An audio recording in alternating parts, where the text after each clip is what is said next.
Shalom. యోహాను సువార్త 16వ అధ్యాయము 33వ వచనము. The gospel according to John chapter 16 verse 33. నా యందు మీకు సమాధానము కలుగునట్లు ఈ మాటలు మీతో చెప్పుచున్నాను.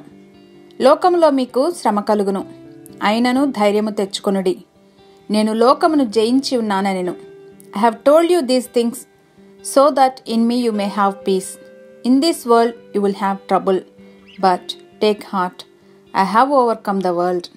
యేసుక్రీస్తు శిష్యులుగా మనం మార్చబడుతున్నాం అనటానికి సూచనలలో ఒకటి శ్రమలు.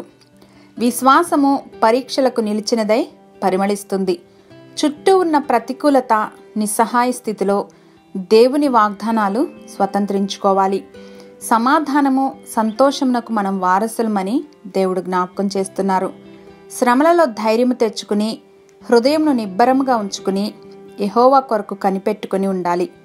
యెహోవా కొరకు ఎదురుచూచేవారు నూతన బలమును పొందుతారు. Take heart, I have overcome the world అని యేసయ్య అంటున్నారు. ఇప్పుడు మనం అనుభవిస్తున్న ఈ శ్రమలను కూడా ఆయన ఎప్పుడో కాంకర్ చేసేశారు. హల్లెలూయా. మనలో ఉన్నవాడు లోకంలో ఉన్న వాటికంటే గొప్పవాడు.